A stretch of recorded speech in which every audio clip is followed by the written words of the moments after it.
Eu sou a Ana Rita Painho. Nós hoje vamos fazer este webinar em conjugação com a minha colega Inês Sá. Assim sendo, e iniciando,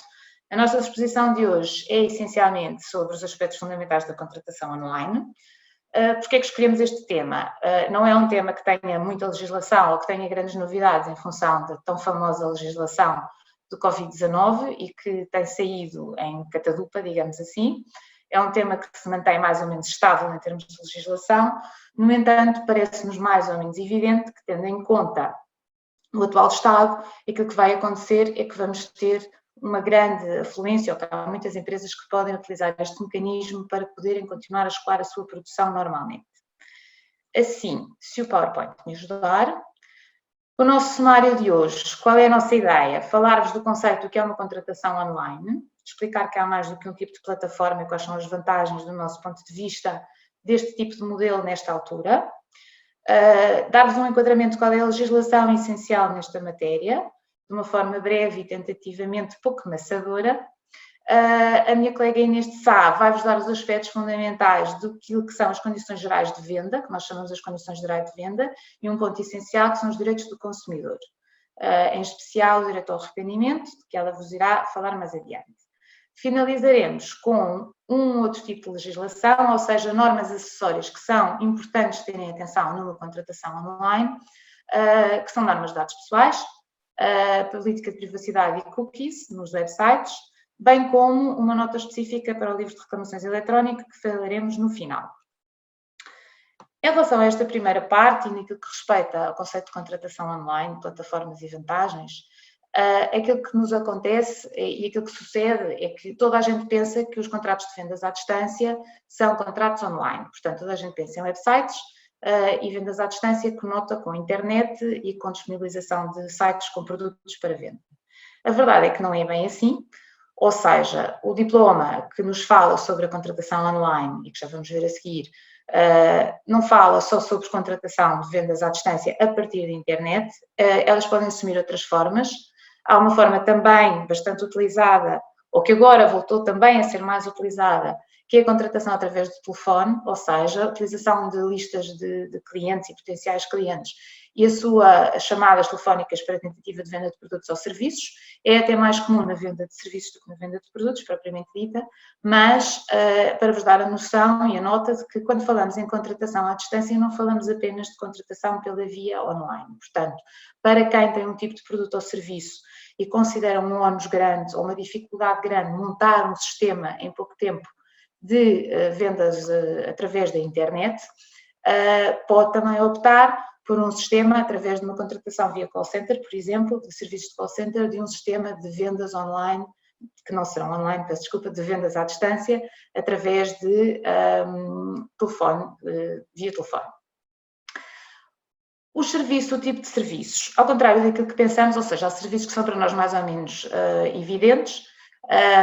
como por exemplo o calçado e o vestuário, essencialmente o vestuário, não é? Todos nós já provavelmente, sexo feminino ou masculino, passámos por websites de venda de roupa. Perfumaria e cosmética tiveram também um grande boom e hoje em dia têm um grande papel nas vendas online. Mas existe uma outra inúmera, um sem fim de possibilidades, ou seja, podemos pensar na indústria de papelaria, no mobiliário, no software e hardware, na venda de eletrodomésticos, pequenos eletrodomésticos e grandes eletrodomésticos, e também em serviços, como o serviço de personal trainer, que hoje em dia também já são vendidos em plataformas online e não apenas com aconselhamento específico por aulas de treino personalizado à distância, como por exemplo através do Zoom, que estamos a usar hoje, ou através do Teams ou de outra qualquer plataforma de interação. Serviços de Internet of the Things, que é o IoT, em que basicamente nós temos aplicações que nos ajudam a gerir outros pequenos eletrodomésticos e componentes do nosso dia-a-dia na nossa casa e que podem ser ativados à distância. Agora pode parecer um serviço de menor interesse porque estamos todos confinados à nossa casa, ou quase todos, muitos de nós estão confinados às suas casas. No entanto, muitas pessoas têm também mais do que uma residência e optaram, por exemplo, para sair da sua residência normal e estar na sua residência de fim de semana por ter outras condições de espaço e acabam por ter coisas em casa, determinado tipo de aparelhos que podem funcionar e adquirir este tipo de serviços para manter a casa ativa. E, portanto, vocês têm uma multiplicidade de serviços, ou seja, para além dos serviços que são considerados tradicionalmente aptos a um comércio celebrado à distância, há uma imensidão de possibilidades e há uma série de indústria, podemos vender copos, podemos vender pratos,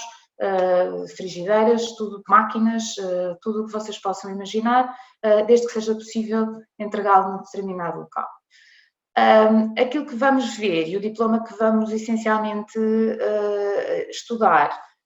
tem algumas exclusões, ou seja, nós vamos tentar aqui, era impossível fazer um seminário que incluasse todo o tipo de contratação à distância e contratação online especificamente e, portanto,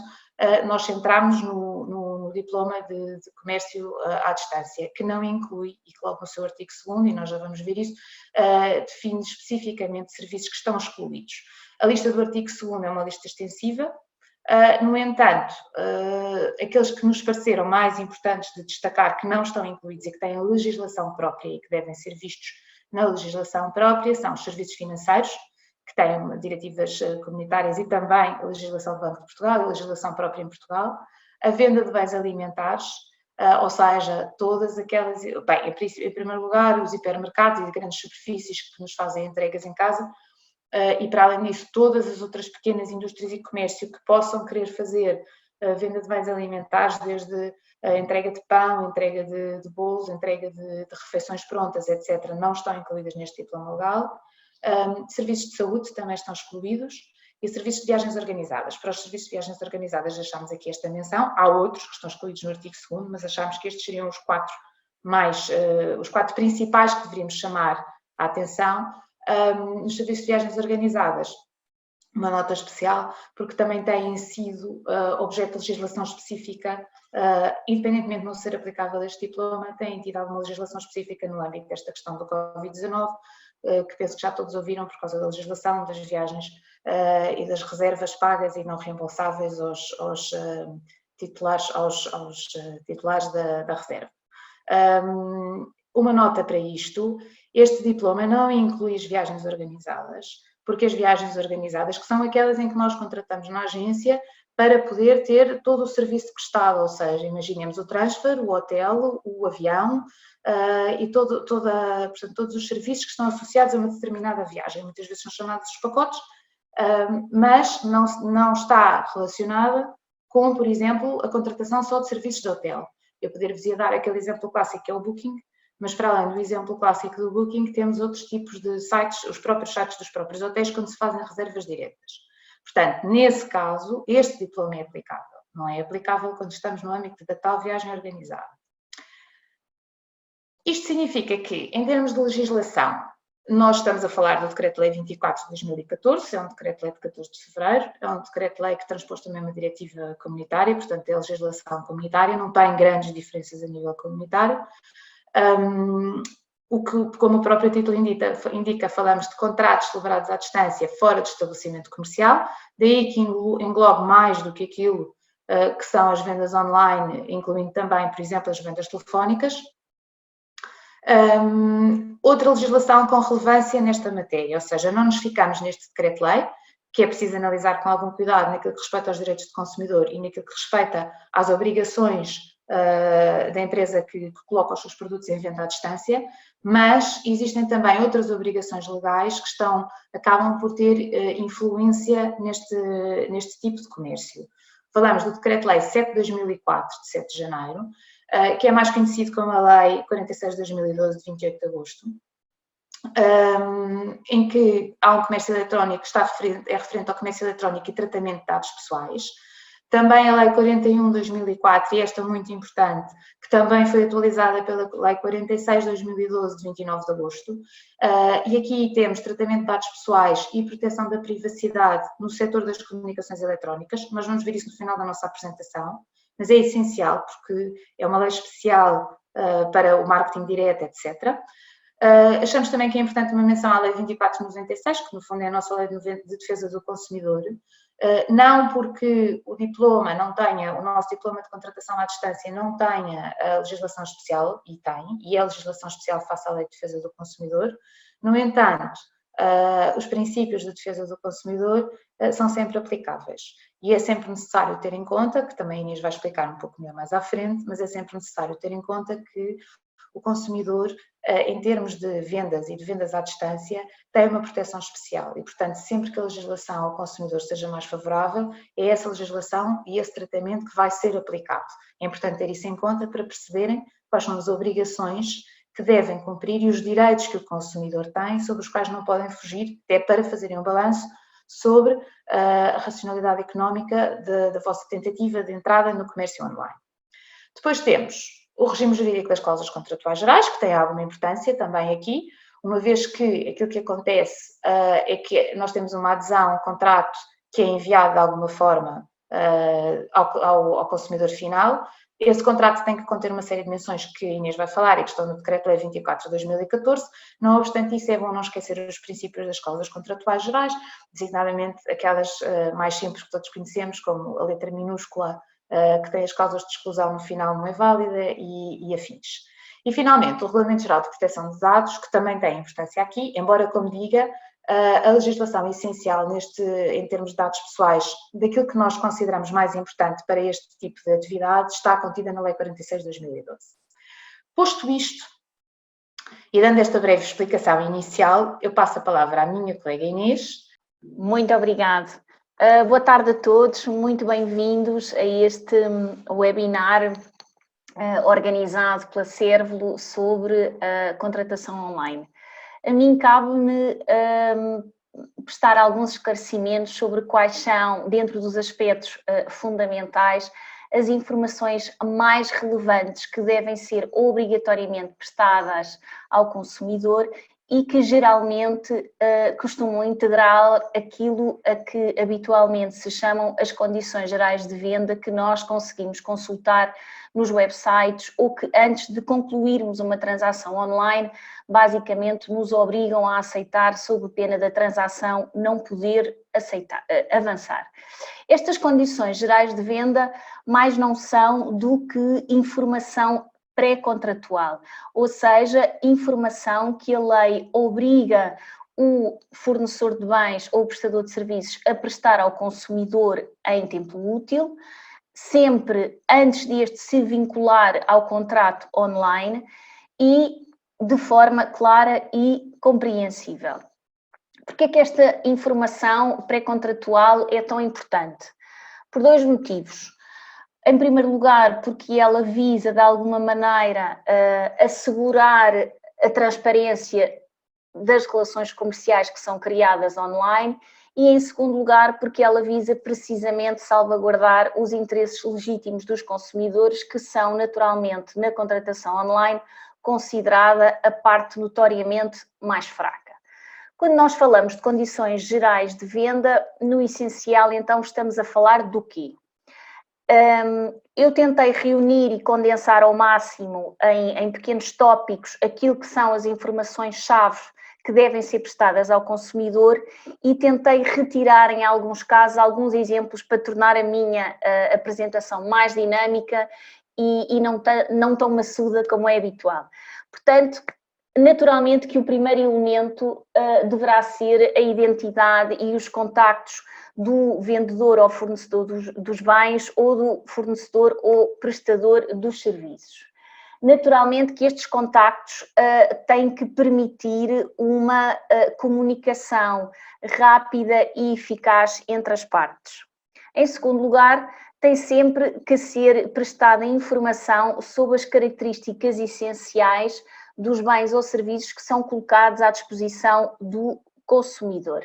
Naturalmente que a natureza desta informação é variável em função do suporte utilizado, que neste caso é a contratação online, portanto nunca teremos acesso, nunca podemos experienciar as características da mesma maneira que seria que poderia ter lugar numa contratação num estabelecimento físico, mas a verdade é que o operador económico deverá prestar o máximo de informação possível sobre os bens ou os serviços em causa. Em terceiro lugar, pedindo à Rita para avançar no PowerPoint,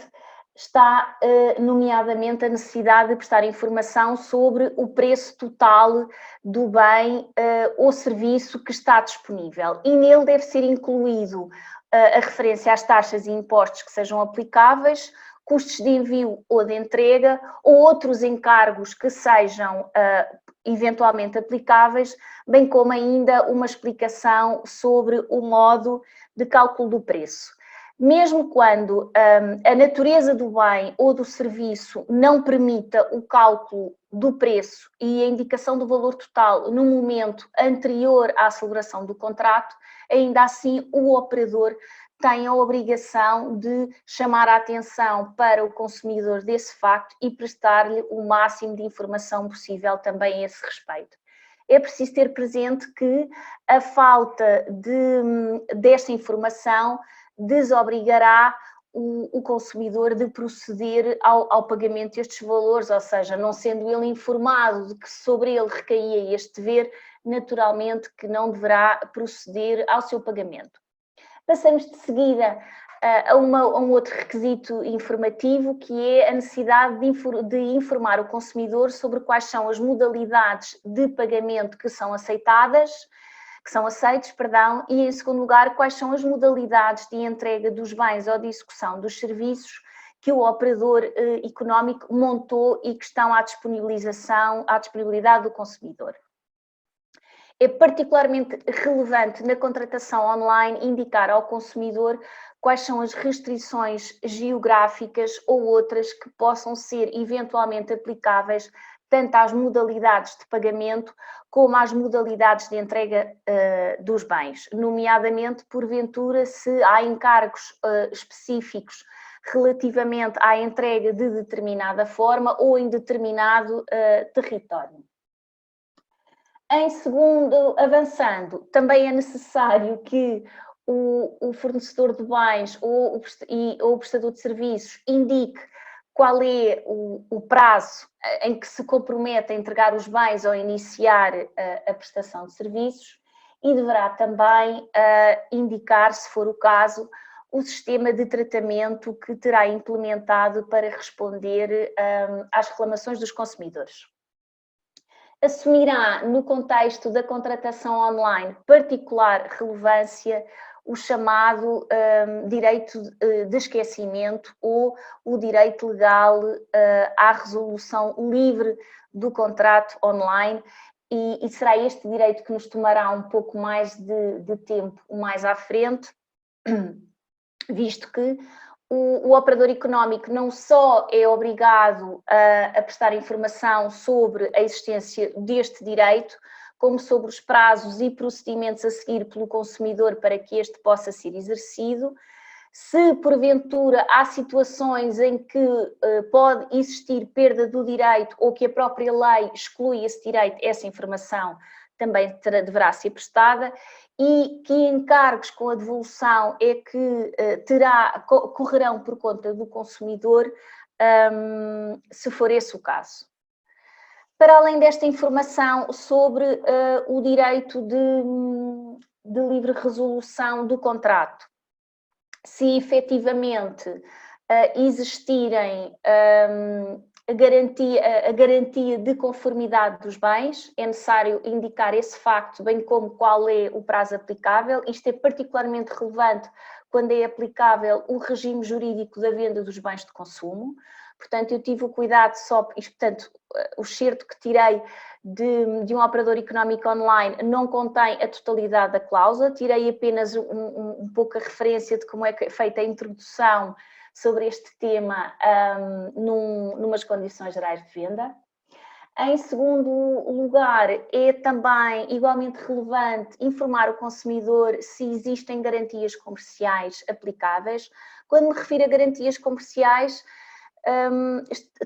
tenho em mente todas aquelas situações em que o operador económico vai mais além do mínimo que aquilo que a lei lhe impõe. Estou a falar, por exemplo, das situações em que vários operadores económicos permitem que nós façamos o cancelamento do contrato ou a devolução dos produtos por um período superior àquele que é estabelecido legalmente, que é de 14 dias. Ou seja, é uma garantia comercial todas as situações em que um operador económico permite que eu devolva e cancele o contrato, que devolva o bem e cancele o contrato num prazo de 30 dias, por exemplo.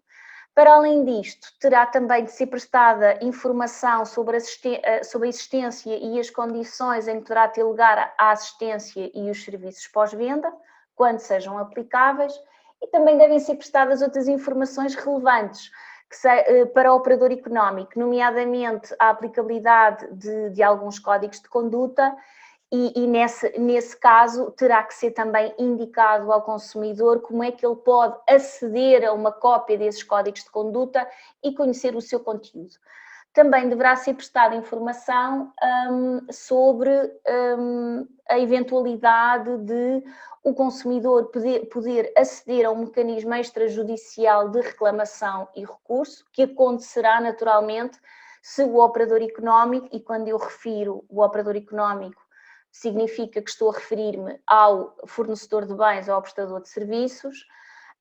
se efetivamente o operador económico se vinculou a este tipo de mecanismos. E, nesse caso, deverá não só prestar informação sobre que o consumidor tem possibilidade de recorrer para esta via, como também sobre como poderá fazê-lo, e nomeadamente passar os contactos das entidades que efetivamente o auxiliam no tratamento destas questões.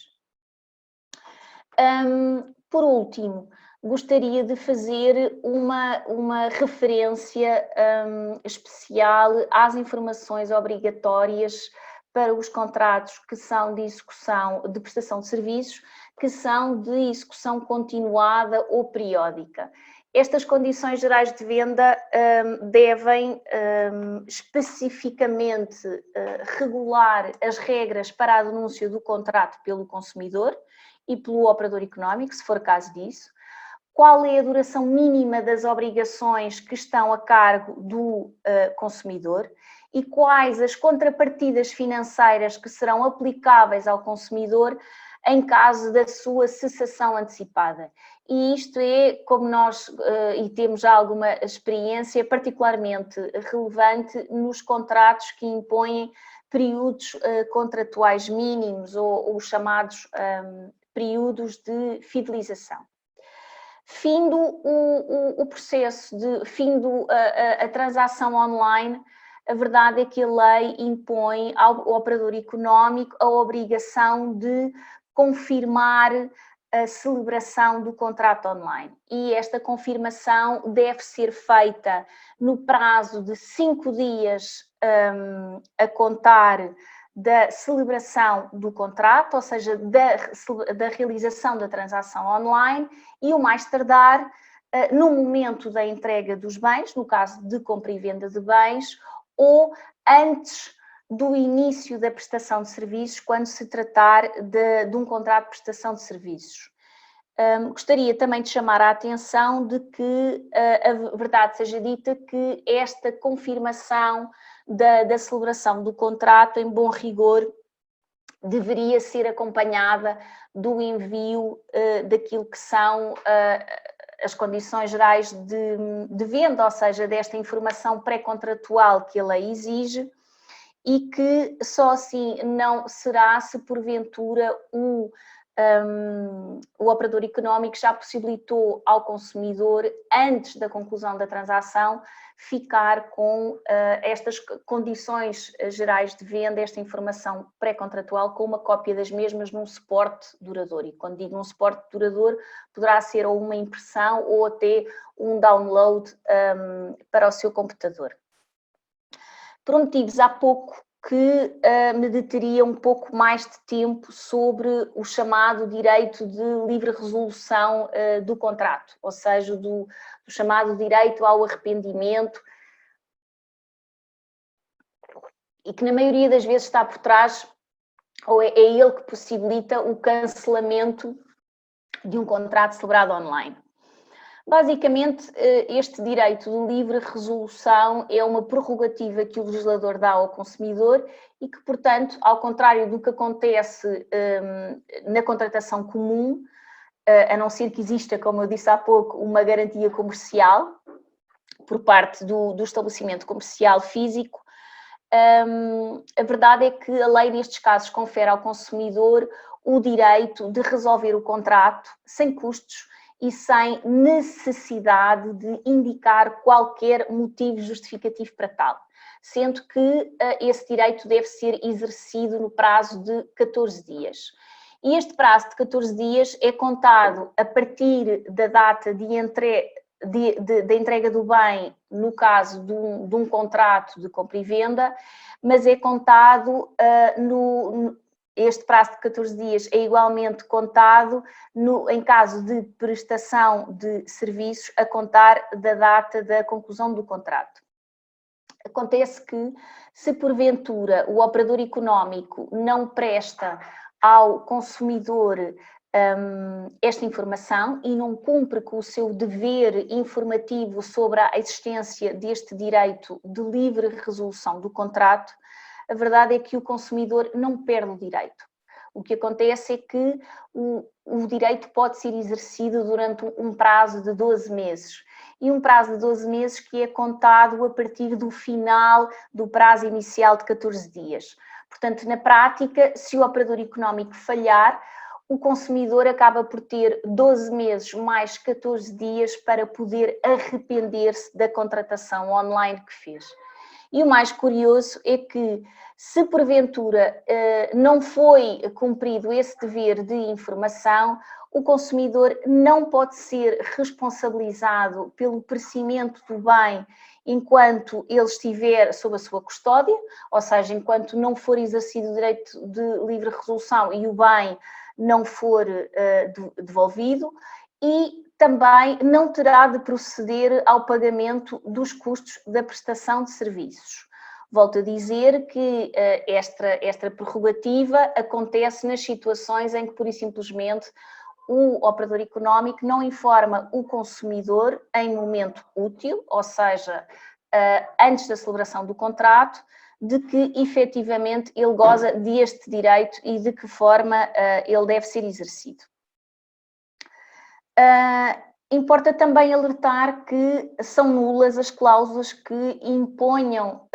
penalizações ao consumidor pelo exercício deste direito, assim como também não devem ser admitidas nem devem ser tomadas em consideração cláusulas contratuais gerais, ou seja, inseridas nas condições gerais de venda, que à partida renunciem ou que obriguem o consumidor a renunciar a esse direito antecipadamente, precisamente porque a lei à partida as considera como nulas. Não há qualquer dúvida a esse respeito. Gostaria também de falar um pouco sobre o modo de exercício deste direito. Basicamente, o direito pode ser exercido através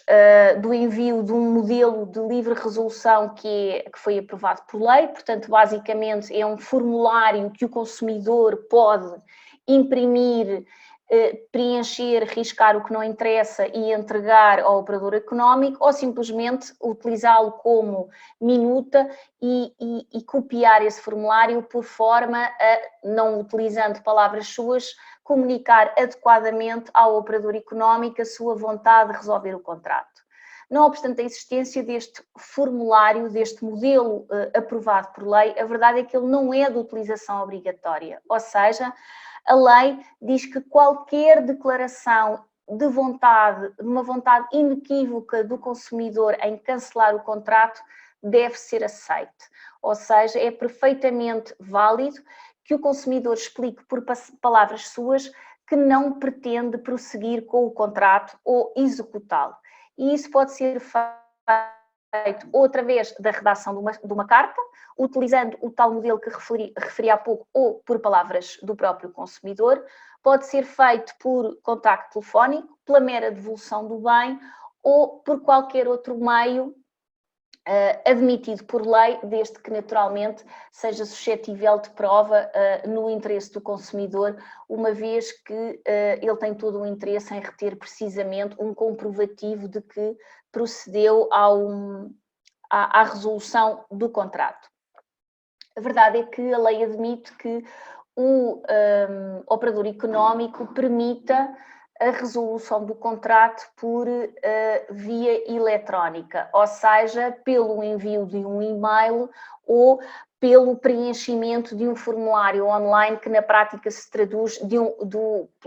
se traduz num envio de uma mensagem eletrónica através do próprio website do operador económico. Se assim for, o que a lei exige é que o operador económico confirme no prazo de 24 horas a recepção da declaração de vontade de resolução do contrato e que o faça através de um suporte duradouro, ou seja, que o consumidor consiga de alguma maneira ter uma prova dessa recepção. Exercido o direito de livre resolução, nos termos que acabámos de descrever sumariamente, extinguem-se a verdade as obrigações de execução do contrato para ambas as partes. Tal, todavia, não significa que, não havendo a obrigação de executar o contrato online, não resultem consequências para ambas as partes do exercício desse direito. E a verdade é que dele advém tanto obrigações para o consumidor, as chamadas, o que eu chamo de obrigações pós-resolução, como para o próprio vendedor ou prestador de serviços. Comecemos então pela parte mais forte, pelo vendedor, pelo fornecedor dos bens ou prestador de serviços. Em primeiro lugar, cabe-lhe a ele reembolsar o consumidor dos pagamentos que este haja feito, incluindo custos de envio, se for caso disso, e este reembolso deve ser feito no prazo de 14 dias a contar do exercício do direito de livre resolução. Atenção que este reembolso deve, em regra, ser feito através do mesmo meio de pagamento utilizado pelo consumidor, só assim não será, ou seja, só poderá ser utilizado outro meio de pagamento se porventura o consumidor tiver dado o seu consentimento prévio e expresso a essa alteração e daí não decorram quaisquer custos adicionais para o consumidor. É verdade que o operador económico tem o direito de reter o reembolso, mas tal só poderá ter lugar se porventura o consumidor ainda não procedeu à devolução do bem. A lei basicamente estabelece uma sanção para todo o operador económico que de alguma maneira não é capaz de cumprir com a obrigação de proceder ao reembolso no prazo dos 14 dias que referi há pouco. Basicamente, se tal acontecer, ultrapassado o prazo dos 14 dias, o operador económico é obrigado a proceder a um reembolso em dobro e, além disso, sujeita-se a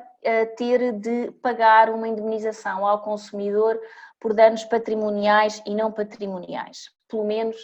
é o que a lei assim indica. Não posso deixar de referir que, naturalmente, que o consumidor também tem obrigações pós-resolução. A primeira delas, naturalmente, que é devolver o bem. E essa devolução deve ser feita no prazo de 14 dias e o bem deve ser entregue em devidas condições de utilização. Quero com isto dizer que, enquanto o bem está sob a custódia do consumidor, o consumidor tem efetivamente o dever de conservação do bem e, inclusivamente, pode ser responsabilizado pelo seu perecimento ou por algo que suceda ao bem, que de alguma forma o possa depreciar no seu valor, que possa eventualmente resultar, por exemplo, de um manuseamento incorreto ou excessivo do bem face àquilo que seria expectável ou aceitável num estabelecimento físico. O consumidor tem o ónus de proceder também ao pagamento dos custos necessários à devolução do bem, exceto em duas situações. Ou, porventura, se o próprio fornecedor aceita suportar os mesmos, e muitas vezes o que acontece é que os custos com a devolução do bem já estão incluídos nos custos com o envio e a entrega ao consumidor num primeiro momento, ou por isso simplesmente se o operador económico se esqueceu ou preferiu não indicar nas condições gerais de venda, na tal informação pré-contratual obrigatória, de que os custos com a devolução dos bens correriam por conta do consumidor. Se esqueceu, não há outra maneira de dizer, problema seu, portanto, esses custos não poderão ser, nem deverão ser imputados ao consumidor. Queria também deixar-vos uma breve nota sobre a possibilidade de, porque existe, a lei admite-o, de serem prestados serviços durante um período em que está a decorrer o direito de livre resolução do contrato. Ou seja, há pouco referi que a lei reconhece, mesmo no caso da prestação de serviços, que existe um prazo de 14 dias para o consumidor se arrepender. Acontece que muitas vezes nem o consumidor nem o prestador de serviços estão interessados no decurso desses 14 dias para que o contrato se consolide. E, consequentemente, a lei permite que o consumidor peça ao operador económico para os serviços começarem a ser prestados durante esse período dos 14 dias. Se assim for, o operador económico deve exigir que o consumidor faça exatamente isto que referi, ou seja, um pedido expresso e em suporte duradouro, para que o operador económico possa ter uma prova de que houve esse pedido expresso, de que o serviço seja prestado durante este período dos 14 dias. Naturalmente que se o prestador de serviços não cumprir esta formalidade, ou seja, não exigir este pedido expresso e aceitar de imediato iniciar o serviço sem ter um suporte duradouro, a verdade é que se arrisca posteriormente não poder exigir o pagamento desses serviços e ainda assim o consumidor poder validamente exercer o seu direito de arrependimento. O que acontece é que, imaginemos a situação, está a decorrer o período dos 14 dias para ser exercido o direito de livre resolução. Ao 5º dia, o consumidor pede expressamente ao operador para ser iniciado o serviço e ao 12º decide cancelar, a lei permite isto e nessa altura, se efetivamente houve pedido expresso e se esse pedido foi conservado num suporte duradouro, a verdade é que o operador económico poderá cobrar a prestação desse serviço. O montante deverá ser calculado com base no valor total do contrato, ajustado através de um cálculo pro rata, e só assim não será, porventura, se o valor total do contrato fosse muito elevado e, portanto, um cálculo pro rata fosse muito excessivo. Nessa altura, então, a própria lei diz que o serviço deverá ser cobrado de acordo com o valor de mercado. Há pouco referi também que há situações em que efetivamente poderá haver uma perda do direito de livre resolução do contrato. A verdade é que elas estão tipificadas na lei, ainda são bastantes. Eu, se me permitem, vou apenas referir algumas, porque são aquelas que me parecem mais comuns. Em primeiro lugar, é o fornecimento de bens personalizados, ou seja, bens que foram encomendados e que com base em características especificamente apontadas pelo consumidor e, consequentemente, nessas situações, o consumidor é efetivamente forçado a ficar com o bem. Em segundo lugar, situações de fornecimento de bens selados que por motivos de higiene ou de proteção da saúde pública não deverão ser devolvidos. E, por último, a situação, por exemplo, dos chamados conteúdos digitais que não são fornecidos em suporte material. E o exemplo comum que mais me ocorre, e volto a dizer, é por exemplo, um jogo de computador que é comprado online. Em tese, é verdade que a lei também reconhece o direito de arrependimento. O que acontece é que muitas vezes nesses contratos, havendo uma imediata prestação em linha. O contrato exigirá não só que o consumidor faça um pedido expresso para que a sua execução tenha início antes do decurso do período dos 14 dias, como também o operador económico deverá obter do consumidor uma renúncia um reconhecimento de que efetivamente perde o seu direito de livre resolução com a prestação imediata do bem, sob pena de não o receber de imediato.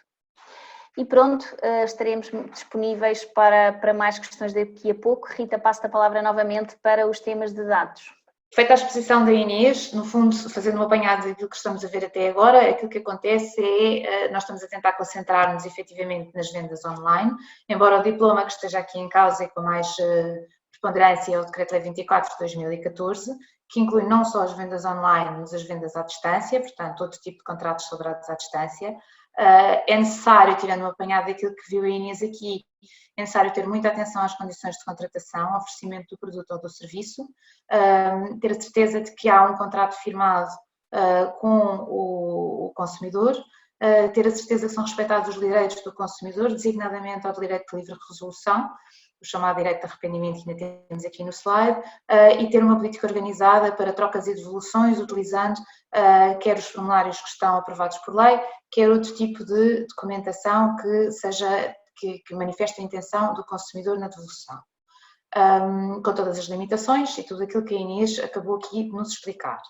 Fazendo um ponto de situação sobre outra legislação que é necessária ter em conta, ou seja, e fazendo aqui um apanhado, para além de nós estarmos a pensar, se estamos a pensar montar uma política de vendas online e passar para o online, de forma a escoar os nossos produtos, e se não temos essa experiência anterior, partindo do pressuposto que as empresas tentam fazer isso através de um website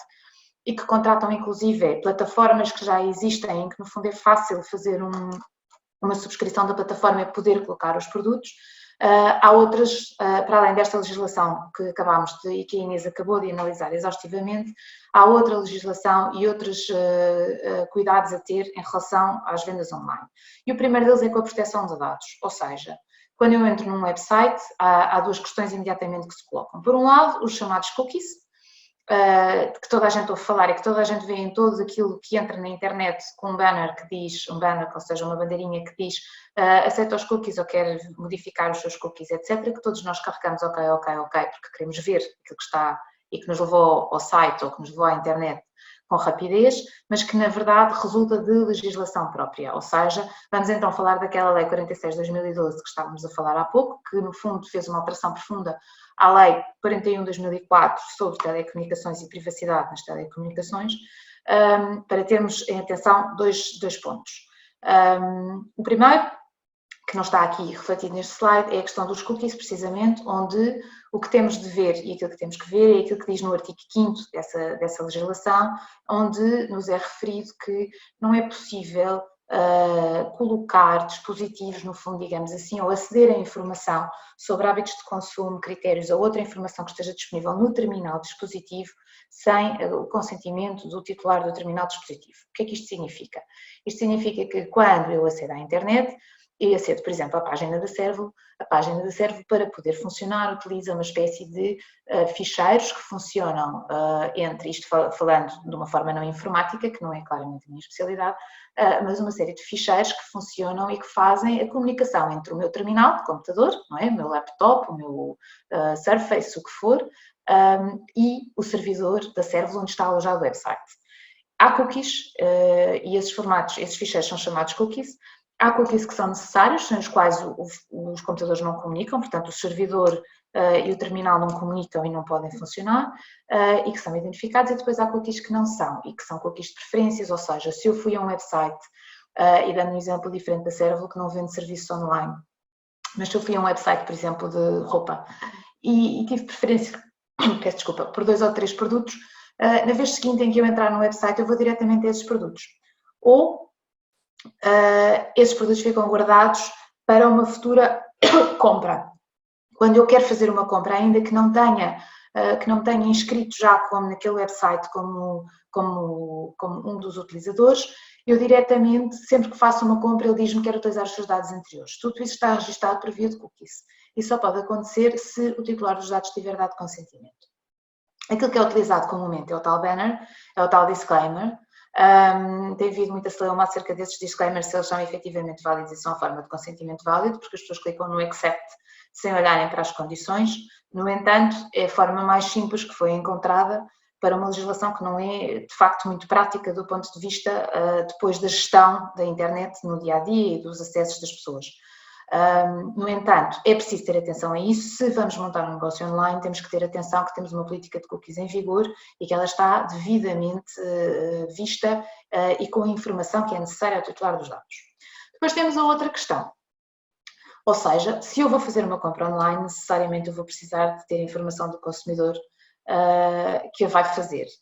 Se eu vou fazer uma venda online, vou precisar ter informação do consumidor que a vai comprar, que vai efetuar a compra, sob pena de eu não poder entregar o bem e cumprir as obrigações legais.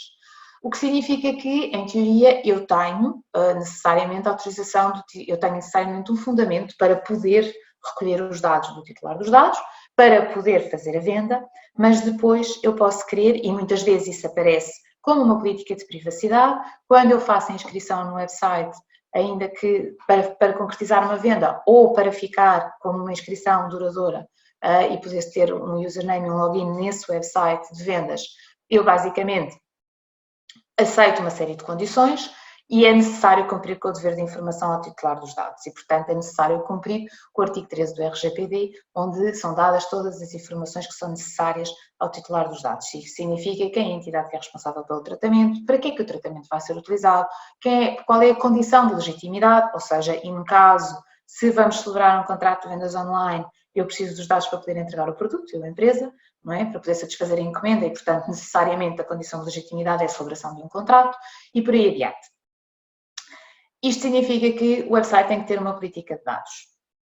Depois vem uma segunda fase e está regulada no artigo 13 do RGPD. E, portanto, deve cumprir todo o direito de informação ao titular dos dados. Aqui é importante fazer uma separação que normalmente não é feita. Uma coisa é a necessidade e a forma de legitimidade de ter os dados.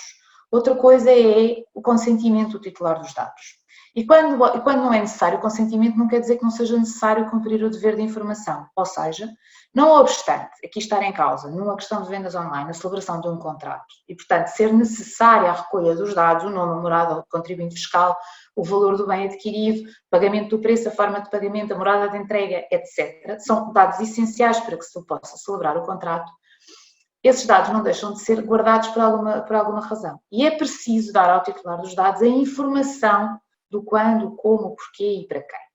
E, portanto, o facto de não necessitar de consentimento não significa que o titular dos dados não tenha direito à sua informação. E isso é preciso ser cumprido e é necessário que haja uma política feita com conta, peso e medida e que com a informação necessária. Lembramos que as coimas do RGPD, muito faladas desde 2018, são relativamente violentas, eu diria. E depois, os tais cookies que eu falei anteriormente, porque me pareceu mais óbvio, não quando fizemos a montagem dos slides, mas agora, e que no fundo já foram explicados, ou seja, as regras em que o tipo de ficheiros que o website usa, que a plataforma utiliza, o tipo de ficheiros e de regras que são guardadas e, portanto, como é que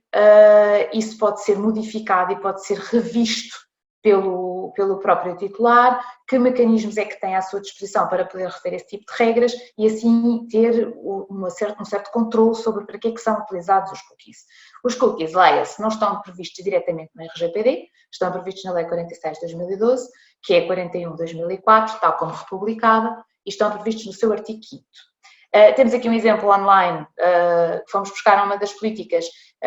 de um website que está online, como foi feito o anúncio de cookies. No fundo, ele tem que entende-se que tem que dar todas as regras técnicas e todos os tipos de cookies que existem e as modificações que a pessoa pode ou não personalizar, aquelas que não é permitido porque deixa o site funcionar, também têm que estar identificadas e é necessário que esta política exista.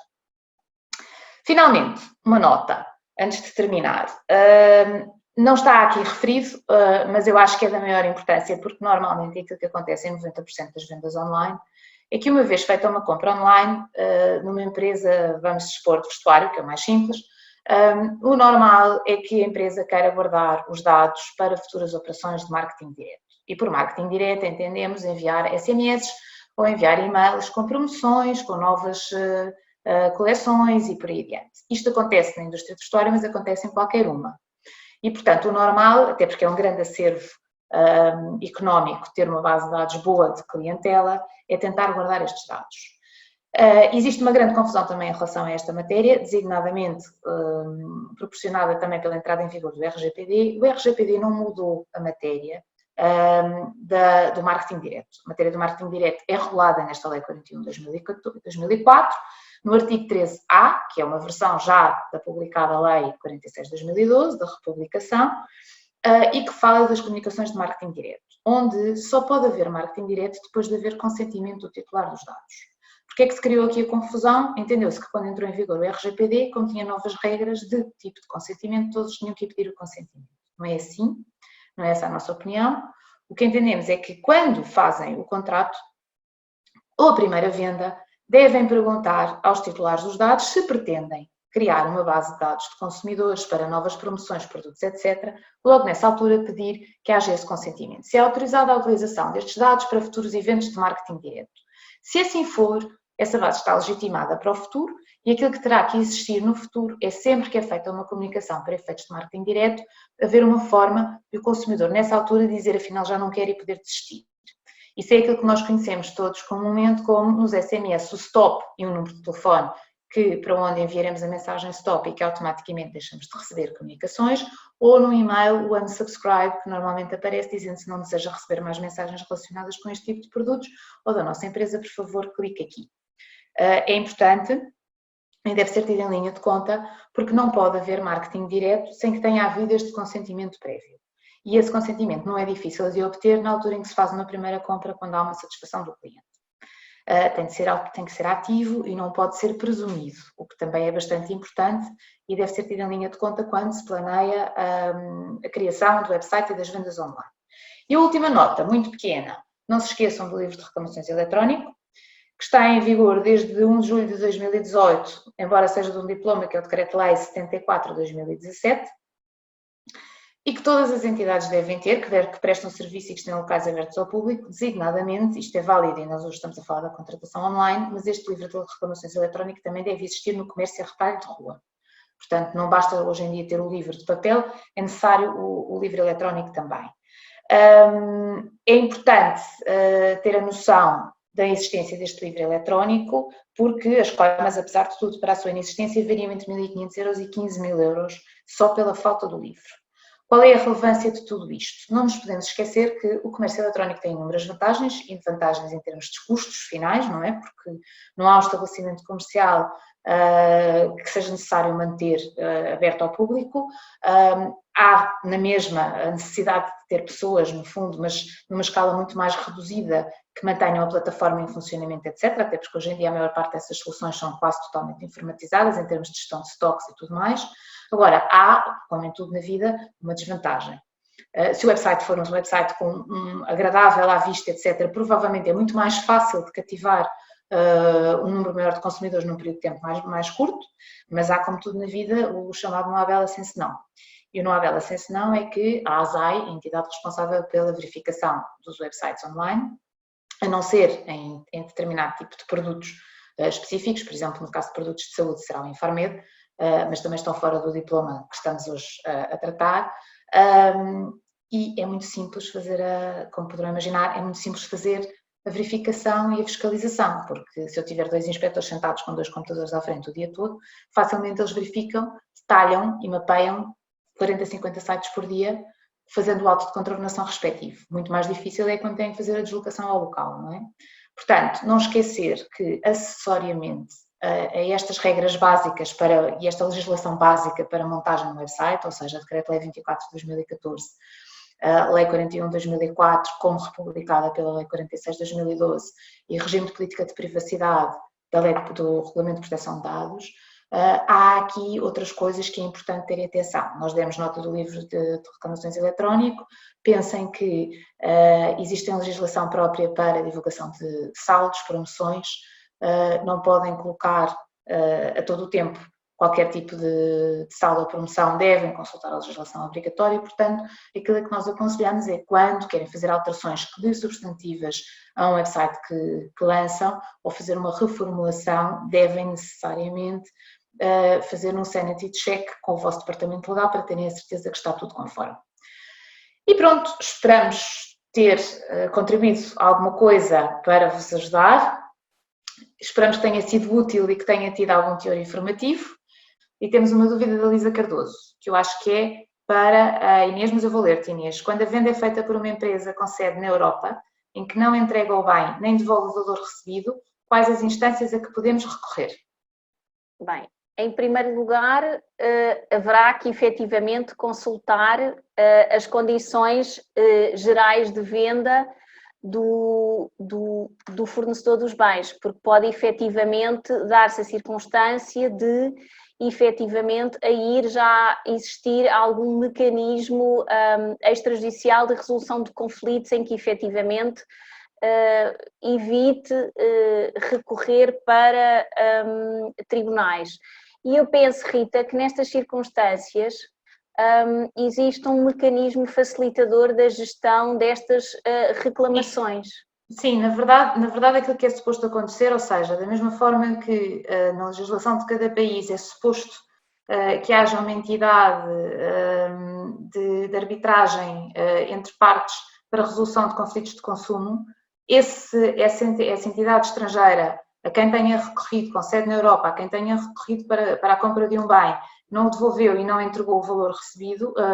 não entregou o bem nem devolveu o valor recebido, a forma de resolver isso será contactando essa comissão de conflitos, que supostamente deve estar nas condições e no site, disponibilizada no site e nas condições de venda, é uma das indicações obrigatórias